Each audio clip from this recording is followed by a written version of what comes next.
저는 단 한 번뿐인 인생을 알차게 살고 싶은 30대 중반의 여자입니다. 원래 인터넷에서 많이 듣던 말 중에 할까 말까 고민이 될 때는 하지 말라는 소리가 있잖아요. 그 이야기는 고민이 시작된 그 시점부터 이미 무의식 중에 해서는 안 될 이유를 떠올렸기 때문이라고 해요.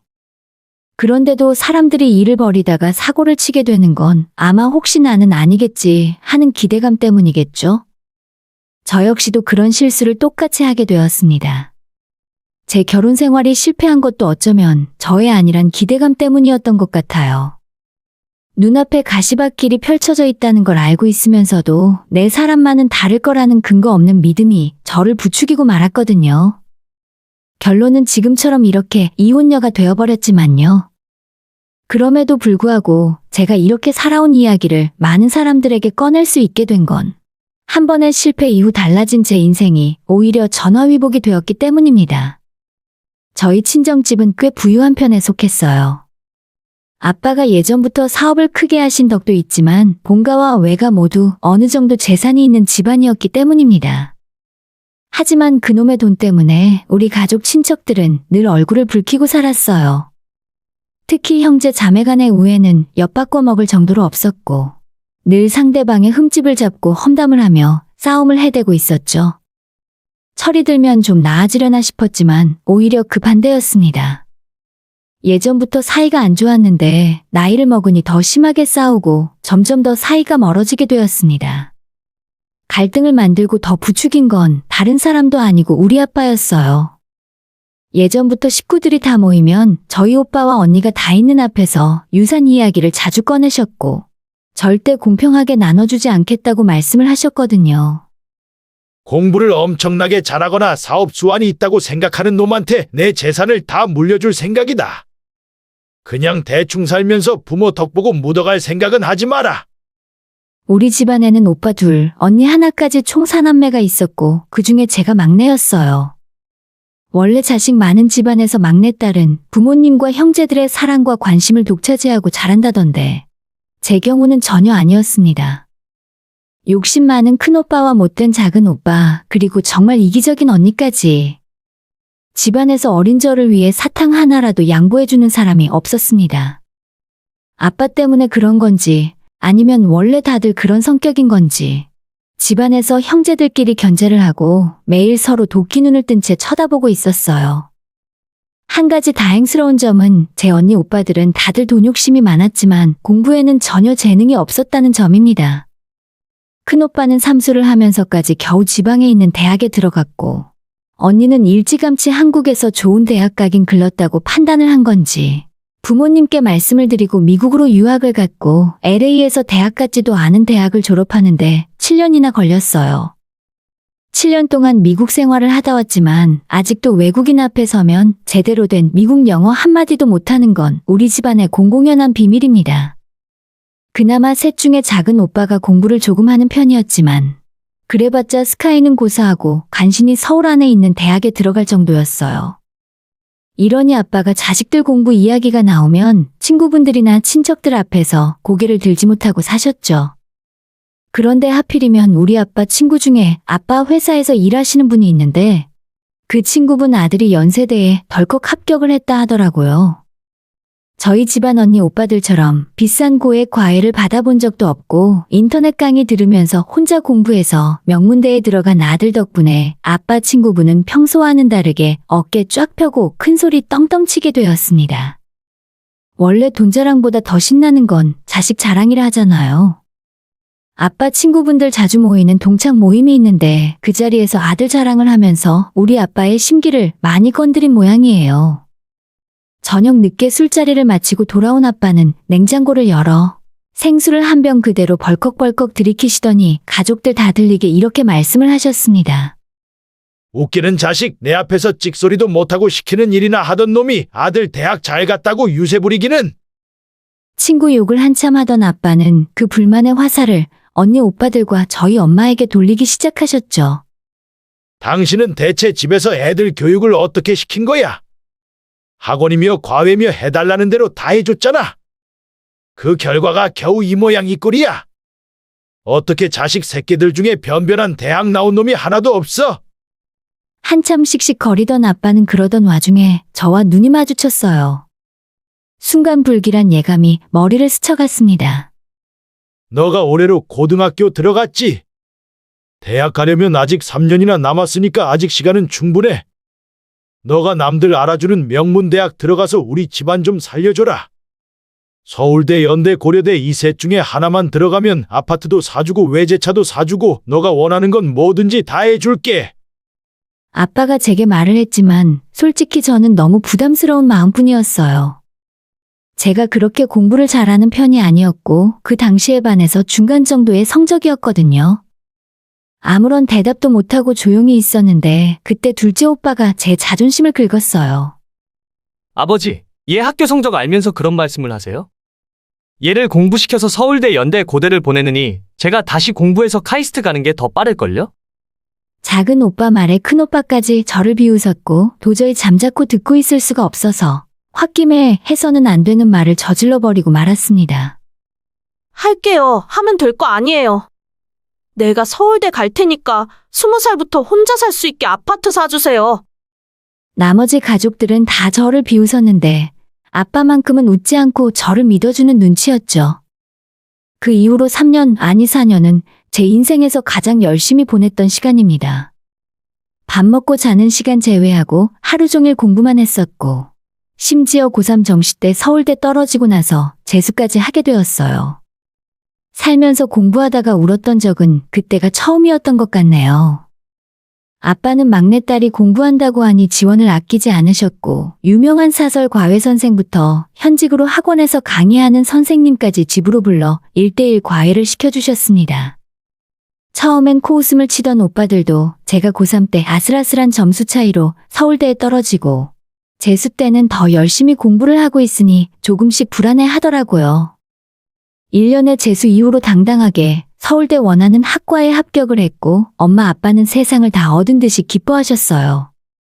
됐다. 이제 다들 나를 부러워하겠지. 돈으로 안 되는 게 없다고? 세상에 돈으로 안 되는 게 어디 있어?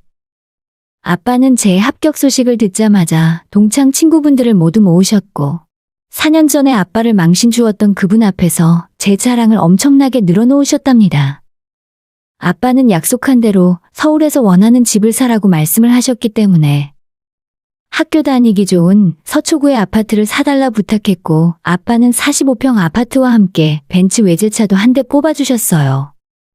생각지도 못했던 막내 동생의 서울대에 합격 이후로 오빠와 언니는 위기의식을 느꼈는지 뭔가 실적을 보여주려고 애를 쓰더라고요. 그동안 있는 집 자식으로 태어나서 부모님 재산을 축내기만 했던 언니 오빠들인데 이제는 저 때문에 더 이상 속편이 있을 수 없으니 뭔가 하는 신용이라도 하는 겁니다. 사실 저는 서울대에 들어가는 것이 목표였지 대학에서 어떤 공부를 하고 졸업해서 어떤 일을 할지 전혀 생각을 해본 적이 없었어요. 그래서 학교 생활에 적응을 잘 못하고 부모님께 받은 넉넉한 용돈으로 마음껏 놀러 다니게 되었습니다. 하지만 그와는 반대로 제 성적은 바닥을 찍고 있었고 이대로 가다가는 졸업조차 위험한 상황이었죠. 그때 저를 구세주처럼 도와준 사람은 다름 아닌 저랑 같은 과의 복학생 오빠였어요. 저보다 나이가 3살 많았고 항상 저보고 부모 돈 믿고 인생 낭비하며 까불지 말고 정신 차리고 살라는 말을 입버릇처럼 하던 오빠였죠. 제 친구들은 밥 사주고 술 사주면 항상 저한테 좋은 말만 했었지만 이 오빠는 거의 유일하게 그렇게 살지 말라고 하던 사람입니다. 저는 저한테 쓴소리 해주는 사람이 싫지는 않았어요. 그런 것도 몰라볼 정도로 바보는 아니었기 때문이죠. 그 오빠와 함께 다니며 공부를 했고 당연히 성적도 잘 나오기 시작했습니다. 인생의 목표가 없이 떠다니던 느낌이었는데 복학생 오빠와 함께 취업 준비를 하기 시작했고 각종 스펙과 자격증 따는 데도 많은 도움을 받았어요. 그렇게 졸업할 때쯤 그 오빠와 저는 각자 원하던 직장에 합격을 할 수 있었습니다. 복학생 오빠는 공기업에 취직했고 저는 대기업 홍보팀에 들어갈 수가 있었죠. 거의 2년 가까이 아침 저녁으로 붙어 다닌 저희는 그 사이에 정이 들어 연인 사이로 발전하게 되었습니다. 이런 사실을 전혀 몰랐던 저희 아빠는 막내딸의 어울릴 사윗감을 알아보셨더라고요. 한 2년 정도 직장 생활을 하고 좋은 집안에 시집가서 아이 낳고 평범하게 살기를 바라셨던 것 같아요. 우리 딸 정도면 판검사나 의사 사위 정도는 봐야 할 것 같은데. 그래서 이 아빠가 사위감 후보를 좀 골라봤다. 아빠, 저 지금 만나고 있는 사람 있어요. 그 사람도 자리 잡으면 결혼하기로 이미 약속도 했단 말이에요. 아빠는 제가 만나는 남자가 있다고 했더니 엄청 좋아하셨습니다. 어떤 놈인지 물어보시길래 같은 대학 졸업해서 공기업 다니고 있는 인재라고 말을 했더니 반대를 하진 않으셨습니다. 사자 직업 전문직은 아니었지만 그래도 명문대 간판은 아빠를 만족시킬 수 있었죠. 일단 한번 얼굴 보자고 집에 데려오라 하시길래 얼마 후에 남자친구를 집에 데려와서 아빠와 인사를 시켰어요. 아빠는 그날같이 바둑도 두고 저녁 먹으면서 술도 한 잔 마시고 나름대로 화목한 분위기가 만들어지더라고요. 분위기만 봐서는 당장 결혼을 허락해 주실 것 같았어요. 그런데 남자친구가 돌아가자마자 아빠가 저를 앉아보라 하시더니 이런 말씀을 하시는 겁니다. 저놈은 사위감으론 영 아니다. 내가 몇 마디 해보니까 남자가 꿈이 없어. 서울대까지 나와서 안전빵 공기업 다닌다고 할 때부터 혹시나 했는데 역시 내 생각이 틀리지 않더구나. 꿈이 뭐냐고 물어보니까 홀어머니 모시고 살 사람 찾는다니 그게 말이 되는 소리야. 딸린 동생도 줄줄이 있는 것 같은데 안 된다 저놈은. 아끼는 막내딸이 편한 인생을 놔두고 고생길이 훤한 가시밭길로 들어가려고 하는데 그걸 지켜보고 있을 부모가 몇이나 있겠어요. 아빠는 헤어지라 하고 제가 그 말을 듣지 않자 엄마가 따로 남자친구를 밖에서 저 몰래 만나 두 사람 헤어지라는 말까지 하셨어요. 저는 어차피 대학 입학하고 아빠한테 받은 아파트도 있고 두 사람 직장 생활하며 버는 돈도 있으니 부모님이 아무리 반대해도 결혼해서 못 살 이유는 없다고 생각했죠. 그때 저는 마치 비련의 여주인공이라도 된 것처럼 부모님에게 늦은 반항을 하고 대학 졸업한 이후로 다시 들어갔던 집에서 나와 혼자 살기 시작했어요. 바로 남자친구와 살림을 차리는 건 너무 막 나가는 것 같았고 좀 더 두 사람이 준비가 된 후에 부모님께 다시 허락을 받고 결혼할 생각이었습니다. 저는 다니는 회사가 대기업이었고 매일 실적의 압박과 업무에 치여 야근하는 날이 대부분이었는데 공기업 다니는 남자친구를 보니 주말마다 취미생활도 하고 평일 저녁에 운동도 하러 다니는 등 아주 여유로운 생활을 하는 것 같았어요. 버는 돈도 저랑 크게 차이는 안 나고 정말 저 생활이 더 낫겠다 싶었죠. 그러던 와중에 남자친구는 제가 너무 고생을 하는 것 같다며 하루빨리 결혼해서 저를 편하게 해주고 싶다 하더라고요. 안 그래도 직장 생활에 스트레스를 받던 와중에 남자친구의 그 말이 제게는 너무나도 달콤하게 느껴지게 되었습니다. 그 당시에는 온전히 저를 위해서 그런 소리를 하는 줄 알았어요.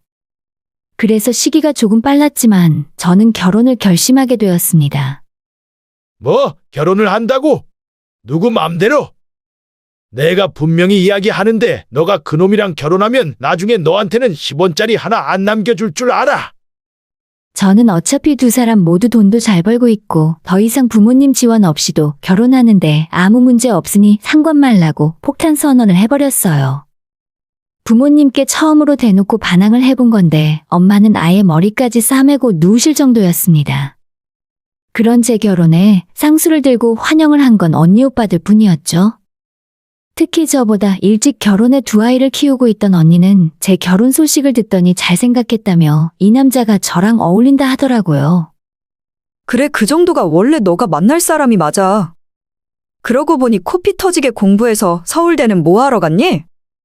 집안일 도와주는 남자 만나서 퍽이나 좋겠다. 결혼식도 올리기 전부터 초를 치는 언니 때문에 짜증도 났지만 나중에 살고 보니 그 말이 완전 틀린 소리는 아니었습니다. 아무튼 자식 이기는 부모 없다고. 결국 저희 부모님은 허락을 해주실 수밖에 없었고 제 결혼식에도 참석을 하셨습니다. 하지만 아빠는 끝까지 남편을 사위로서 인정하지 않으셨죠. 자네 잘 들어. 난 아직도 이 결혼 반대야. 내 딸이 행복하게 잘 살았으면 하는 마음은 있지만 딱 거기까지야. 앞으로 자네들이 살면서 아무리 힘든 일이 생겨도 내 재산은 한 푼도 지원받을 일 없을 테니 명심하게. 그땐 저도 그 말을 옆에서 들으며 서운하긴 했지만 제가 부모님 마음에 못을 박은 것에 비하면 아무것도 아니라는 걸 알기 때문에 아무 소리 못했어요.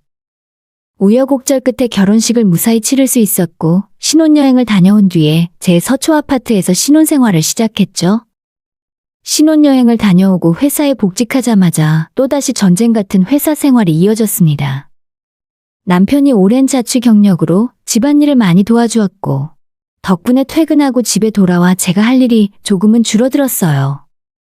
아무리 힘든 고난과 역경이 오더라도 두 사람이 이렇게 힘을 합쳐서 살아가면 못할 것이 없다고 생각했습니다. 그러던 어느 날 퇴근하고 집에 돌아와 보니 시동생이 집에 와 있더라고요. 시동생과는 결혼 전부터 자주 만나고 맥주도 한 잔씩 하는 관계였기 때문에 크게 이상하다는 생각을 하진 않았습니다. 형수, 미안한데 몇 달만 여기서 지내도 돼요? 나 시험 공부 때문에 서울에서 학원 다녀야 하는데. 길게는 아니고 혼자 살 고시원방이라도 구할 때까지만 신세 좀 질게요. 괜찮죠? 경찰 공무원 시험 준비를 한다던 시동생은 노량진으로 학원을 다닐 거라 했고 방 구할 때까지만 잠깐 지내겠다고 하는데 매몰차게 거절할 수가 없었습니다. 그래서 일단 알겠다 하고 넘어갔습니다. 제가 허락을 하자마자 남편과 시동생이 눈을 맞추며 안도하는 느낌을 받았고 눈치가 빠른 편이라 제가 그 모습을 보니 기분이 별로 좋진 않았습니다. 그래서 그날 저녁 잠자리에 들기 전에 남편에게 그 이야기를 꺼냈습니다. 아니야, 내가 걔랑 말을 맞추긴 뭔 말을 맞춰? 그냥 오랜만에 같이 사니까 좋아서 그런 거지. 괜히 생사람 잡지 마. 그런 말 안 해도 어차피 이 집은 당신 거라는 거 모르는 사람, 우리 집안에 하나도 없으니까. 남편은 혼자 성질을 버럭내고는 등 돌리고 눕더라고요. 그렇게 저는 얼떨결에 시동생과 한 집에서 살게 되었고 조금 불편하긴 했지만 저희가 퇴근하고 집에 오면 시동생이 눈치껏 빨래도 하고 청소도 해주는 바람에 생활이 좀 편해지긴 했어요. 남편도 집에 와서 집안일을 할 시간에 편하게 쉴 수 있으니 좋아했습니다. 몸이 편해져서 그런지 저도 체중이 늘고 점점 게을러지는 것 같았어요. 그러던 어느 날 저는 회사 사람들과 점심을 먹으러 나왔는데 평소 잘만 먹던 순댓국을 한 숟갈 딱 뜨는 순간 속에서 처음 느껴보는 역한 기분이 들었고 헛구역질을 하게 되었습니다. 그랬더니 제 앞자리에 있던 과장님이 안 그래도 요즘 임신한 것 같았는데 입덧까지 하는 걸 보니 임신 맞는 것 같다 하더라고요. 그 말에 화들짝 놀란 저는 점심을 먹는 둥 마는 둥 하고 바로 약국에 들러 테스터기를 사서 검사를 해봤습니다. 그랬더니 누가 봐도 선명한 두 줄이 나왔습니다. 이 소식을 남편에게 가장 먼저 알렸고 남편은 제가 임신했다는 말을 하자마자 사무실인데도 불구하고 환호성을 질렀어요.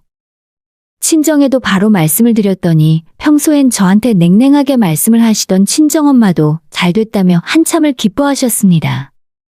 그리고 엄마의 전화를 끊고 몇 분 뒤에 아빠까지 전화를 하셔서는 원래 임신 초기에 몸 관리를 더 잘해야 하니까 무리하지 말라고 신신당부를 하시고 전화를 끊었어요.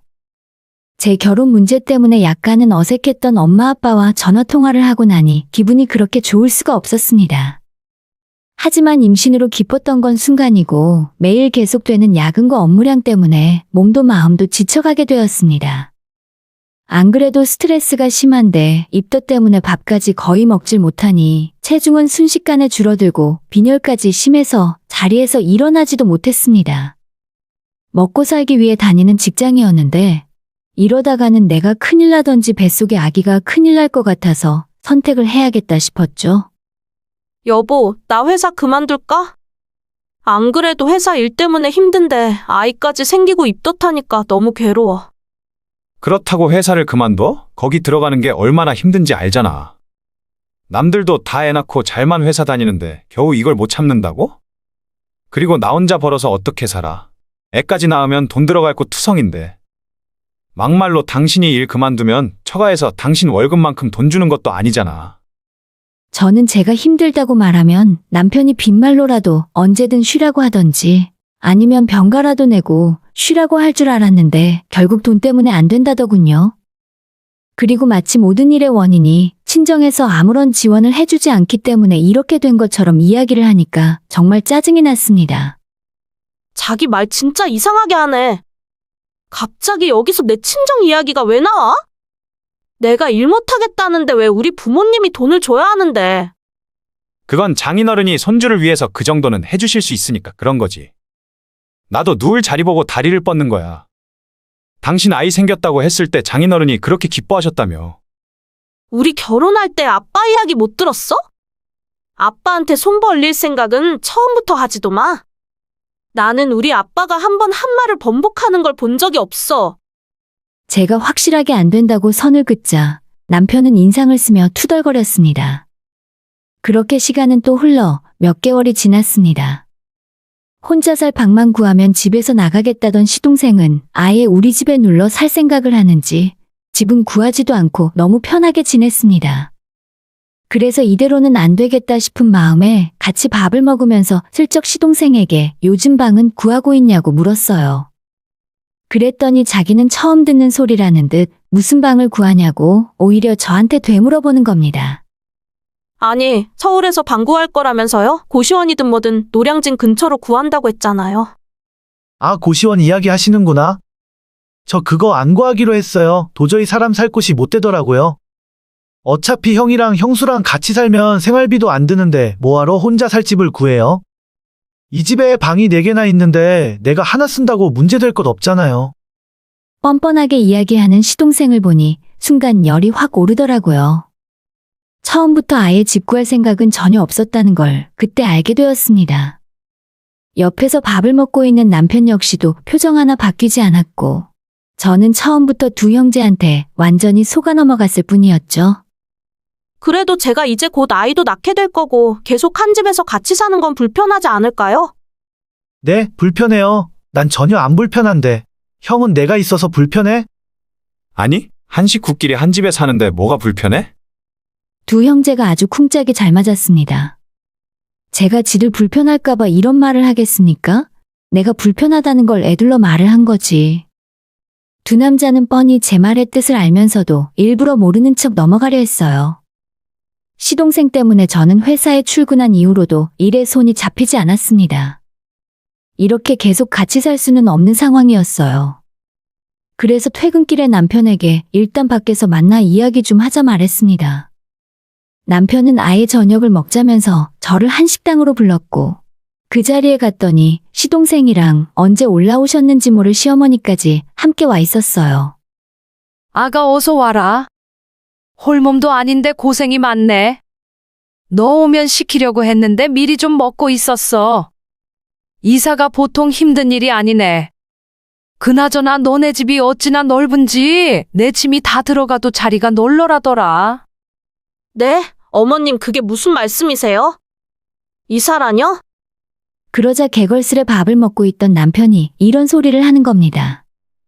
오늘부터 우리 집에 엄마도 같이 살 거야. 시골집 정리하고 올라오셨거든. 논이랑 밭도 다 팔 생각이라 부동산에 내놨어. 이제부터 넷이 같이 살자. 자기 애 낳으면 우리 엄마가 다 봐주실 테니 걱정 말고 일에만 전념해. 남편은 별일 아니라는 듯이 어머님과 합가 이야기를 해놓고 계속 밥만 처먹었습니다.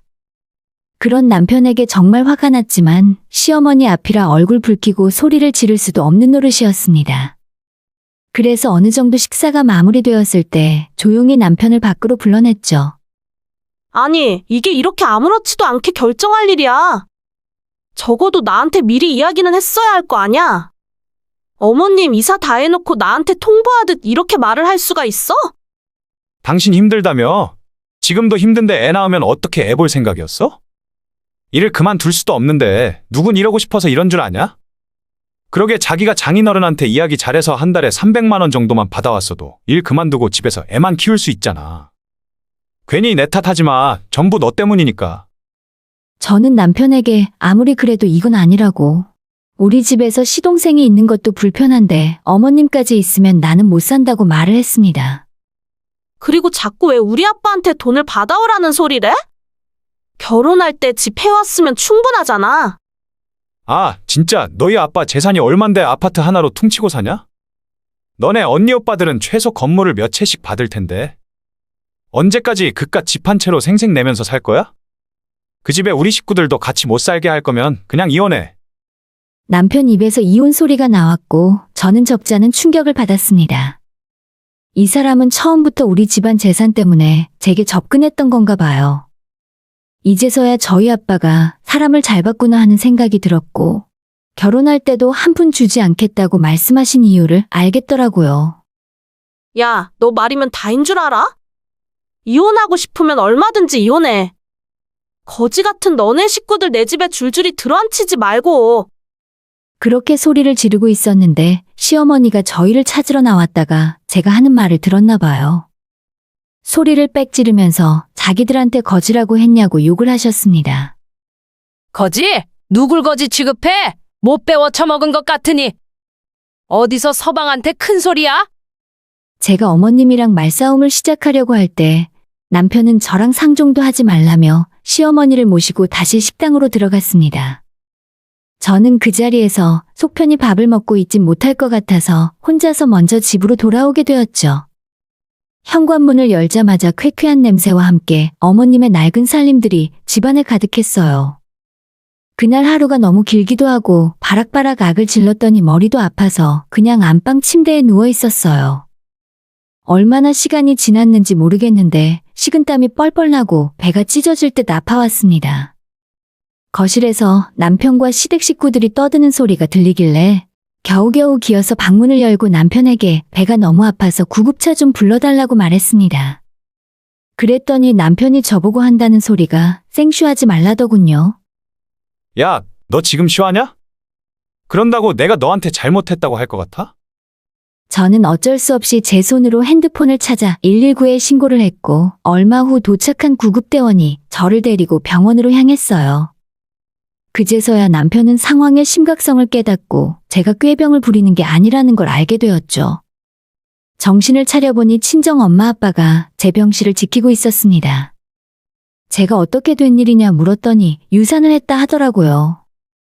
처음엔 뱃속 아이를 잃었다는 슬픔에 하염없이 눈물만 흘렀고 정신이 조금 돌아온 이후로는 아이를 지키지 못했다는 죄책감에 너무 힘들었어요. 그리고 제가 배를 잡고 고통에 몸부림치고 있는데도 싸늘하게 굴었던 남편이 너무나도 싫고 미웠습니다. 제가 며칠 입원을 해 있는 동안 남편은 단 하루도 병실에 찾아오지 않았는데 엄마한테 물어보니 그쪽도 문병을 올 상황이 아니라 하더라고요. 야, 너희 오빠들이 네 소식 듣고 제일 먼저 달려왔어. 아주 그냥 사람을 떡으로 만들어놨던데. 너보다 더 크게 다쳤을 거야, 아마. 그래도 팔은 안으로 굽는다고 그렇게 서로 못 잡아먹어 안달이더니 막내 동생 유산했다고 하니까 오빠 노릇을 하긴 하는구나. 아빠는 제 유산 소식을 듣자마자 변호사를 찾아 이혼 소송을 맡기셨고 제가 입원해 있는 동안 제 집에서 남편과 시댁 식구들 짐을 전부 빼버렸어요. 당장에 이사할 집도 없는데 짐을 빼면 어떻게 하냐고 시어머니가 눈물을 흘리며 통사정을 했지만 손주를 잃은 아빠는 들은 척도 하지 않았습니다. 남편은 이혼할 수 없다며 소송까지 가겠다고 했는데 아빠와 정면으로 싸워서 이길 수가 없었어요. 유산과 이혼에 대한 귀책 사유가 모두 남편에게 있다는 것이 인정되었고 저는 위자료까지 받고 끝낼 수가 있게 되었습니다. 염치 없이 제 집에 눌러 살던 시댁 식구들은 결국 다시 어머님이 살던 시골로 내려가게 된 것 같아요. 남편은 직장에 소문이 나서 얼굴을 들고 다닐 수가 없게 되자 지방의 한직으로 발령이 났고 얼마 후 서울을 떠나게 되었다고 들었어요. 지금은 저도 몸조리가 어느 정도 끝났고 아빠의 도움을 받아 다시 직장에 취직을 해서 일을 하고 있습니다. 혼자 살기가 싫어져서 부모님 집에 들어가 지내고 있는데 이러니 저러니 해도 가족이 최고인 것 같습니다. 오늘의 사연은 여기까지입니다. 구독과 좋아요, 알람 설정 부탁드려요. 다들 행복하시고 좋은 하루 되세요.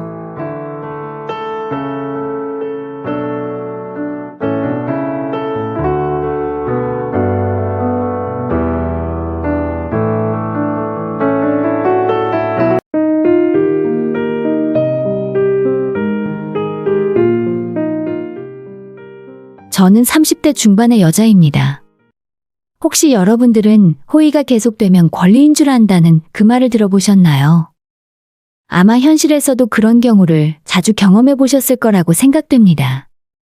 어릴 때부터 판사, 검사, 변호사 같은 법조인이 되고 싶었던 저는 나름대로 좋은 대학을 나와 현실에 타협해서 대기업에 취직을 하게 되었어요. 하지만 그 꿈을 포기하지 못하고 로스쿨에 들어가기 위해서 회사를 그만두고 시험 준비를 시작했습니다. 긴 시간은 아니었지만 직장 생활을 하다가 다시 돌아와서 공부를 하려고 하니 여간 어려운 일이 아니었어요. 부모님에게 손 벌리긴 싫었기 때문에 모아둔 돈이 떨어지기 전에 승부를 봐야만 했었고, 아침부터 저녁까지 하루 종일 도서관에서 살다시피 했습니다. 머리는 마지막으로 언제 미용실을 갔는지 생각도 나지 않을 정도로 산발이 되었고, 무릎이 다 튀어나온 추리닝 바지에 커다란 뿔테 안경을 쓰고 있었죠. 지금 생각해보면 정말 말도 안 되는 꼴로 돌아다니고 있었습니다. 그때는 제 목표가 너무나도 명확했기 때문에 다른 어떤 것도 눈에 들어오지 않았거든요. 그러던 제게 작은 변화가 찾아온 건 한 남자 때문이었어요. 평소와 같이 도서관 식당에서 밥을 먹고 있었는데 그 남자가 제게 캔커피를 건네며 인사를 해왔습니다. 아, 별 뜻은 없고요. 식사하시고 커피 한잔 하세요. 저 모르세요? 몇 달 전부터 매일 마주친 것 같은데. 커피를 하나 샀더니 하나 더 주더라고요. 아, 네, 알죠. 감사합니다. 잘 마실게요.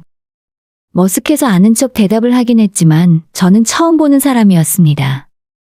한참 뒤에 생각을 해보니 제가 몇 달 동안 공부를 하면서도 주위에 누가 있는지 누굴 마주치며 지내는지 전혀 주변 상황을 신경을 못 쓰고 지냈구나 싶었어요. 그렇게 안면을 트게 된 저희는 가끔 만나서 같이 점심을 먹었고 얼굴 보면 인사도 하고 공부하는 중에 커피도 같이 마시는 그런 사이가 되었습니다. 그렇다고 해서 엄청 친하게 지내는 사이까지는 아니었고 그냥 얼굴은 아는 사이 정도의 심심한 사이였죠. 시험 스트레스로 저는 멘탈이 제 정상이 아니었기 때문에 거의 매일 한숨만 푹푹 쉬면서 살고 있었습니다. 그러던 어느 날 그 사람은 제게 공부가 너무 안 될 때는 머리를 한번 쉬어주는 것이 좋다면서 일찍 접고 술이라도 한잔하면서 스트레스를 풀자더군요. 저도 이렇게 더 앉아있다가는 시험이고 뭐고 제가 먼저 성질을 못 이기고 폭발해버릴 것 같아 그 사람과 근처 포장마차로 향했습니다. 별거 아닌 안주에 소주를 한 잔 걸치며 주절주절 서로의 이야기를 나눴어요. 그렇게나 자주 마주치고 얼굴을 트고 살았지만 서로에 대해 물어보는 건 뭔가 꺼려졌기 때문에 상대방을 전혀 알지 못하는 상태였습니다. 그날 그 사람이 저보다 한 살 많고 공무원 시험을 준비하고 있다는 걸 알게 되었죠.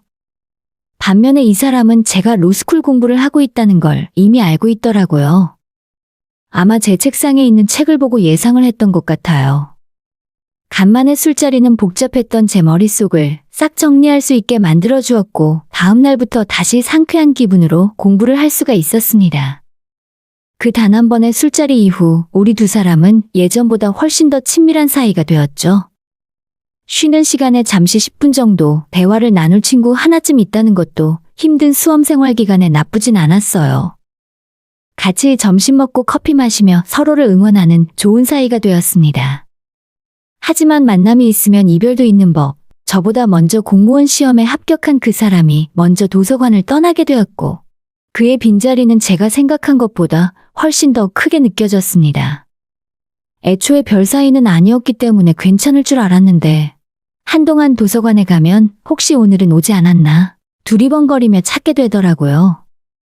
여느 때와 같이 도서관에서 시험 막바지 준비에 열을 올리고 있던 어느 날, 누군가 저를 등 뒤에서 톡톡 건드렸고 제가 뒤를 돌아봤더니 그 사람이 웃으며 저를 보고 있었습니다. 잠깐 이야기 좀 하자고 해서 휴게실로 나왔는데 이 남자는 무사하게 임용되어 일을 시작한 상태였고 그동안 제가 말동무를 해주었기 때문에 시험에 합격할 수 있었다며 고마움을 표하고 싶다고 말했습니다. 사실 그 전에 일찍 찾아오고 싶었는데 시험 공부 집중하는데 방해가 될 것 같아서 많이 망설였다고 해요. 그러면서 공부할 때 먹으라며 비싼 초콜릿 한 상자를 제게 건네주었어요. 이제 곧 시험이시죠? 시험 잘 보세요. 그리고 시험 다 끝나면 오랜만에 술 한잔해요. 제가 할 말도 있고 맛있는 거 사드릴게요. 그렇게 감사의 인사와 초콜릿만 전해주더니 금방 돌아갔습니다. 저는 그 당시엔 인생을 건 시험을 눈앞에 두고 있었기 때문에 이 사람이 하는 말을 귀담아 듣지도 못했어요. 얼마 후 저는 시험을 무사히 치를 수 있었고 채점 결과 스스로 만족할 정도의 성적을 달성했기 때문에 긴 도서관 생활을 정리할 수 있었습니다. 그리고 나니 그제서야 이 사람이 했던 말이 떠오르더라고요. 어차피 시험도 다 끝났겠다. 홀가분한 마음으로 그 사람에게 연락을 하게 되었습니다. 며칠 후에 술 약속을 잡고 나가게 되었는데 너무 편하게만 생각했었기 때문에 저는 평소대로 추리닝 바람에 나가고 말았어요. 약속 장소에서 만난 그 사람은 평소 도서관에서 마주치던 모습이 아니라 옷을 깔끔하게 쫙 빼입어서 몰라보겠더라고요. 오랜만이에요. 얼굴이 좋은 걸 보니 시험을 잘 봤나 보네요. 저를 보며 환하게 웃는 그 모습을 보고 순간 살짝 설레었습니다. 할 말이 있다던 그 사람은 결국 그날 제게 고백을 했고 그날 분위기가 너무 좋아서 저도 바로 승낙을 해버리고 말았습니다. 그렇게 시작된 연애는 생각보다도 훨씬 더 잘 맞았어요. 공무원이던 그 사람은 제가 로스쿨 입시와 면접 준비하는 동안 헌신적으로 저를 서포트해 주었고 날이 갈수록 이 사람이 점점 더 마음에 들었습니다. 사실 그때는 아직 입시도 끝나지 않은 상황이었고 제가 로스쿨에 들어간다고 해도 당장 돈을 버는 게 아니라 몇 년 더 공부를 해야 하는 입장이라서 솔직히 연애가 부담스러운 것도 사실이었어요. 아마도 이 남자가 성격이 급하고 우리 관계를 발전시키고 싶어 했더라면 저는 제가 부담스러워서 더 만나지 못했을 것 같아요. 하지만 매 순간 저를 배려해주고 묵묵하게 뒷바라지해주며 기다려주었기 때문에 이 사람을 보며 저는 더 크게 동기부여가 되었습니다. 다행히 저는 로스쿨에 최종 합격해서 다시 공부를 시작하게 되었고 생각보다도 훨씬 많은 공부량 때문에 엄청난 압박감에 시달렸어요. 하지만 이 사람이 힘들어하는 제게 버팀목이 되어주었고 얼마 후 자기가 끝까지 제 뒷바라지를 해주고 싶다며 프로포즈를 하더라고요. 조금 빠른 게 아닌가 싶었지만 저도 언젠간 이 남자랑 결혼을 할 건데 그 시간을 몇 년 서두른들 뭐가 크게 다르겠냐 하는 생각도 들었죠. 로스쿨에서 가장 정신없이 바쁘다는 2학년 과정을 마치고 저희는 결혼을 하게 되었습니다.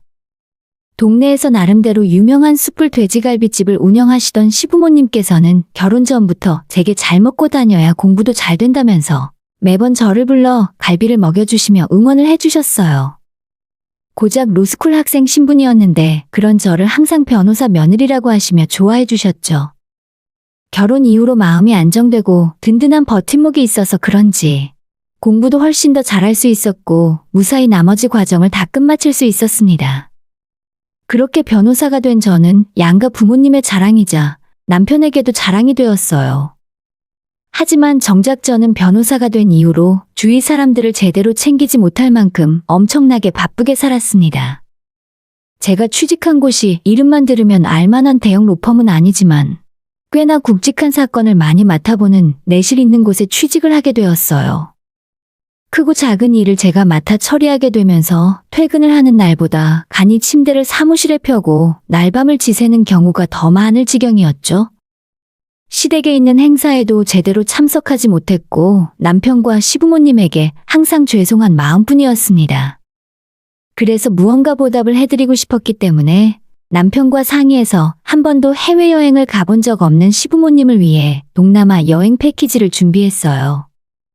하지만 현실적으로 어머님 아버님이 가게를 운영하시는데 4박 5일 동안 사장 내외가 가게를 비우는 건 너무나도 큰 일이었기 때문에 선뜻 결정을 못하고 망설이고 계시더라고요.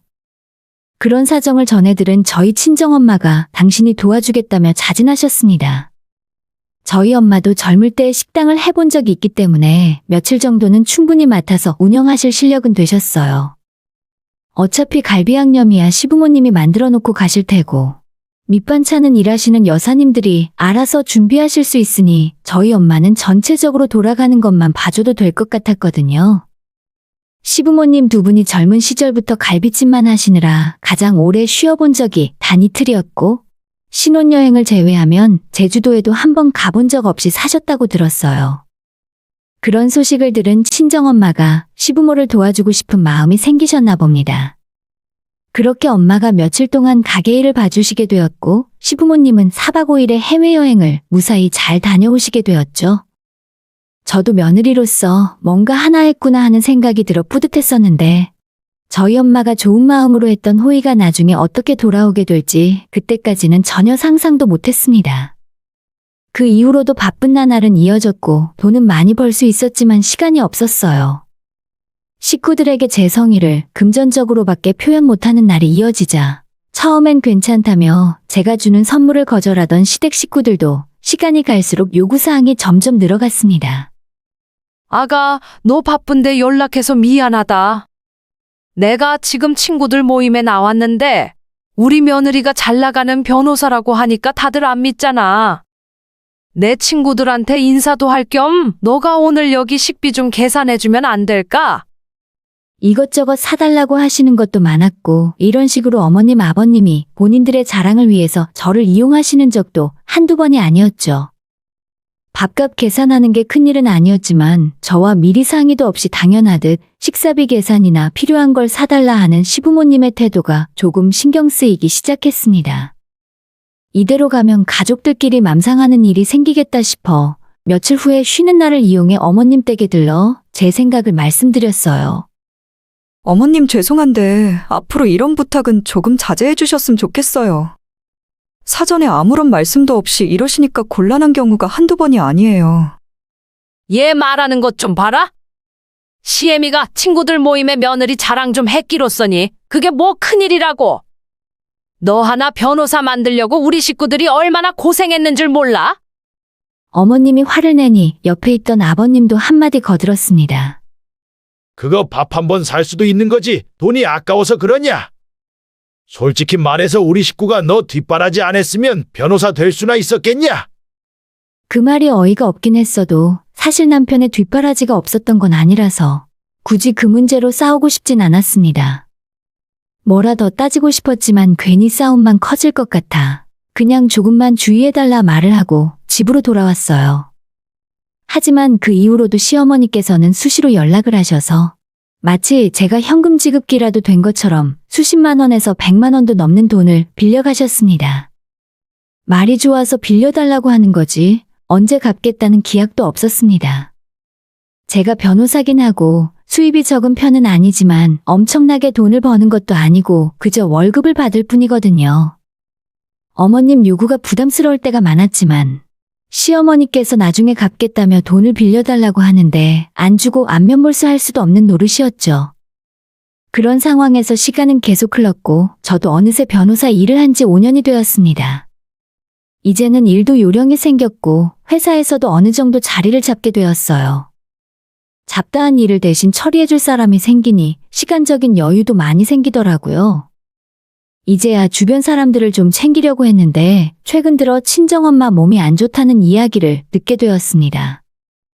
허리도 아프고 무릎도 아프다고 하시는데 조만간 평일에 엄마를 모시고 병원에 한번 가야겠다는 생각이었죠. 며칠 후 쉬는 날에 엄마가 좋아하는 수박을 사들고 친정에 갔더니 아프다는 엄마는 온데간데 없고 아빠만 계셨습니다. 뭐야, 왜 아빠만 있어? 엄마는 무릎 아프다고 하더니 어디 가셨는데? 아빠는 그날 저에게 충격적인 이야기를 해주었습니다. 엄마가 너한테 절대 이야기하지 말라고 해서 나도 가만히 있었는데 저번에 사돈댁 여행 갈 때 네 엄마가 가게 봐준 적이 있었잖아. 그 이후로 심심하면 가게 일 좀 도와달라며 불러대더라. 내가 가지 말라고 해도 너가 시댁에서 미움받을까봐 미련하게 나가더라고. 그 말을 듣는데 저는 순간 머리가 띵해질 정도로 화가 났습니다. 왜 우리 엄마가 시어머니 가게에 나가서 일을 한다는 건지 이해할 수가 없었고 저는 그 사실을 지금까지 왜 모르고 있었을까 싶었어요.